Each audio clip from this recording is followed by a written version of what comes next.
Good morning, y'all. My name is Russian Kimball. My pronouns are he, him, his. I have the privilege of serving as the pastor of Broadway United Methodist Church in downtown Orlando. And also Saya tidak tahu, zaman ini kan tambah jahat. Amerika, Eropa, Australia, semua di muka gereja itu bendera LGBT. Indonesia ini mungkin karena kita ketimuran, norma-norma masih kuat. Dan mungkin juga ada kawan-kawan kita agama lain yang juga anti dengan LGBT. Kalau harap Kristen, saya susah. Kristen ini paling gampang kompromi ketemu orang Kristen.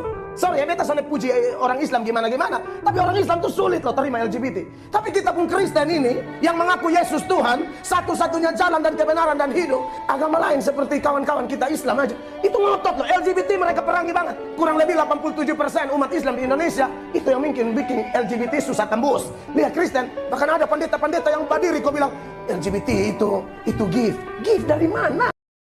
Assalamualaikum warahmatullahi wabarakatuh. Masih kembali di channel terbaru saya. Terima kasih pada teman-teman masih setia menonton mendukung menyaksikan konten dari channel ini. Tentunya kita sudah mendengarkan bagaimana cuplikan videonya. Baru-baru ini viral di media sosial di mana ada pastor itu LGBT dan ada sebagian pendeta yang menerima LGBT ini dan ada sebagian pendeta yang menolak LGBT. Dan baru-baru ini juga kita dihebohkan bahwa ada perkumpulan LGBT di salah satu hotel dan itu didanai oleh 2 orang. Kemudian pengakuan dari pendeta Mel Atok ini sempat membuat orang Kristen kepanasan karena di sini pendeta Mel Atok ini memuji agama Islam. Jadi umat Islam yang membentengi LGBT itu 87% umat Islam itu menolak LGBT. Jadi kepada teman-teman di sini jangan kemana-mana dulu, silahkan tonton sampai selesai agar kita tidak gagal paham. Selamat menyaksikan.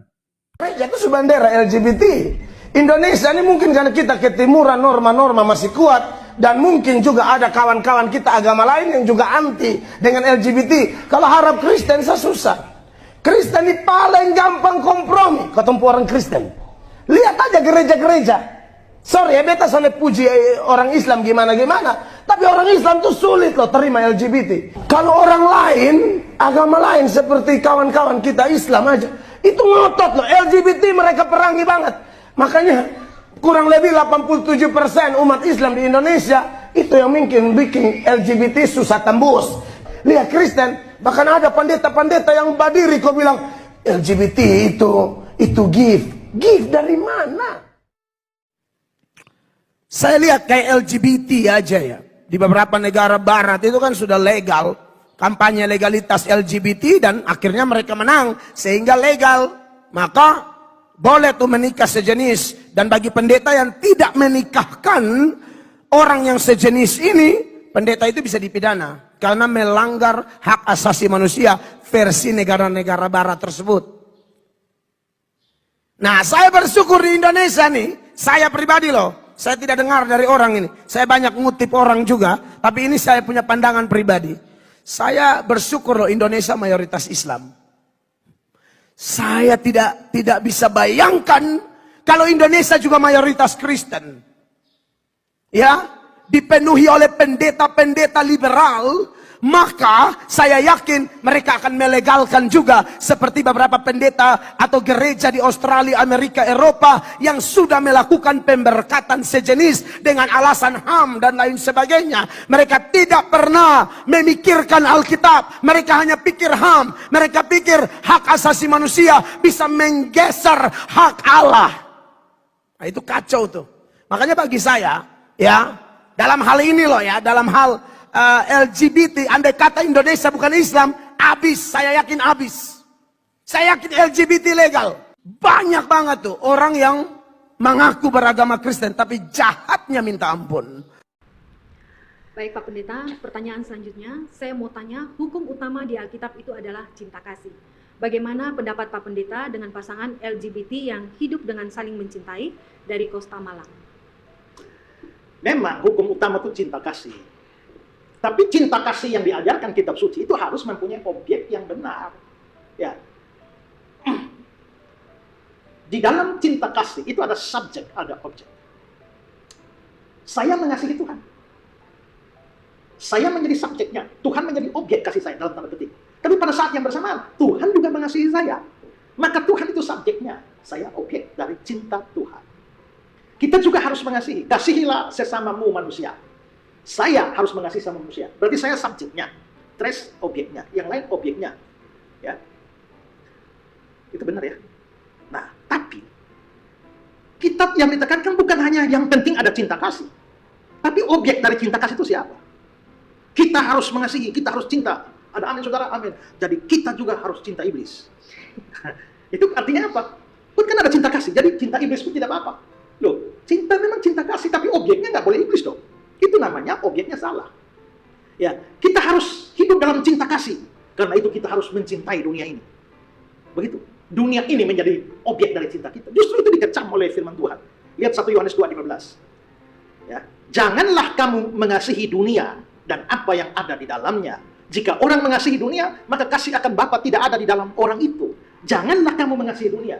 Mengikuti pikiran saudara, yang penting kan kita cinta kasih. Entah mau cinta kasih siapa kan? Tidak bisa. Bukan hanya cinta kasih yang penting, tapi cinta kasih kepada siapa? Objeknya siapa? Nah, dalam urusan perkawinan, Tuhan menetapkan memang orang harus hidup dalam cinta kasih, suami, istri, laki kepada perempuan. Itu yang ditetapkan Tuhan sejak penciptaan. Nah, jadi kalau pasangan LGBT, laki sama laki, perempuan sama perempuan, bukankah mereka hidup dalam cinta kasih? Ya, masalahnya objeknya salah. Laki itu objeknya harus perempuan, perempuan itu objeknya harus laki. Ya, jangan seorang laki-laki menjadikan laki-laki lain menjadi objeknya.